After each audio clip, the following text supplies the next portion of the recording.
ഇപ്പോൾ എ കെ ബാലൻ മാധ്യമങ്ങളോട് സംസാരിക്കുന്നത് തത്സമയം. RSS ട്രെയിനിങ്ങിന് വേണ്ടി വിട്ടുകൊടുത്ത സ്ഥലം ഇപ്പോഴും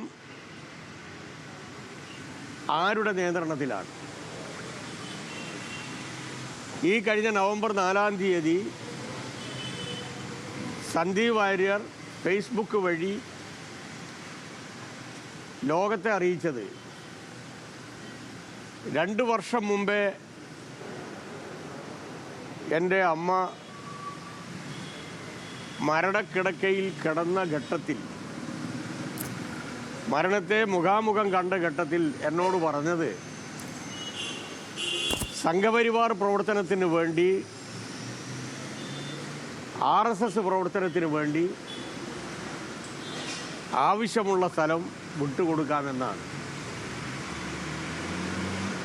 അങ്ങനെ ആ സ്ഥലം വിട്ടുകൊടുത്തിട്ടുണ്ടോ? ഉണ്ടെങ്കിൽ ഇപ്പോൾ ആരുടെ കയ്യിലാണുള്ളത്? ഇതുവരെ RSS ബന്ധം അദ്ദേഹം വിച്ഛേദിച്ചിട്ടില്ല. സംഘപരിവാർ ആശയം തെറ്റാണ് എന്ന് ഇന്നേ വരെ അദ്ദേഹം പറഞ്ഞിട്ടില്ല. അങ്ങനെയുള്ള ഒരാളെ പച്ച കേക്ക് കൊടുത്തുകൊണ്ട് ബഹുമാനപ്പെട്ട മുസ്ലിം ലീഗിൻ്റെ സംസ്ഥാന പ്രസിഡന്റ്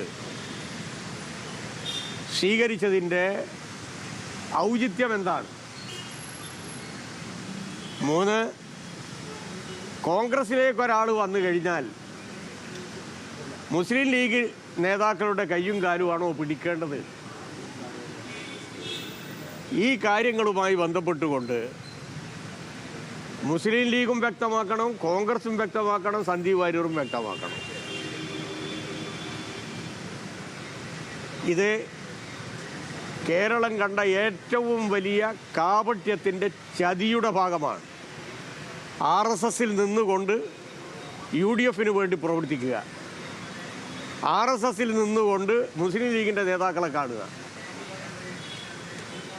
ഞാൻ ഇതുവരെ പറഞ്ഞ കാര്യങ്ങളിൽ നിന്നെല്ലാം ഞാനിപ്പോൾ മോചിതനാണ്, ഇനി അത് ആവർത്തിക്കില്ല എന്നൊരക്ഷരം അദ്ദേഹം പറഞ്ഞിരുന്നുവെങ്കിൽ അദ്ദേഹത്തിൻ്റെ രാജിയുടെ പ്രസക്തിയെ ഞാൻ ചോദ്യം ചെയ്യുമായിരുന്നില്ല. ഇത് കടുത്ത വഞ്ചനയാണ്. SDPI, RSS, കോൺഗ്രസ്, മുസ്ലിം ലീഗ് അവിശുദ്ധ കൂട്ടുകെട്ടിൻ്റെ നാറിയ രംഗമാണ് ഇപ്പോൾ നമ്മൾ കാണുന്നത്. അല്ല, എനിക്കറിയില്ല, ഞാൻ കണ്ടിട്ടില്ല. അതിപ്പോൾ കളക്ടർ പറഞ്ഞാലും ഇല്ലെങ്കിലും ഇരട്ട വോട്ടെങ്ങനെ വോട്ട് ചെയ്യുകയും ചെയ്യാം.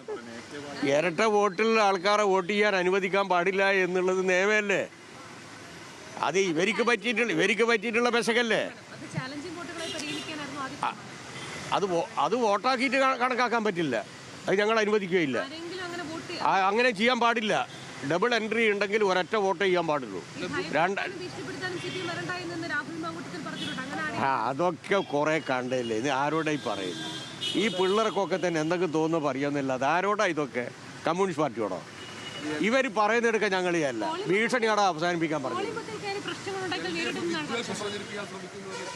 അതേ, നീ നേരിടലും മറ്റുമൊക്കെ.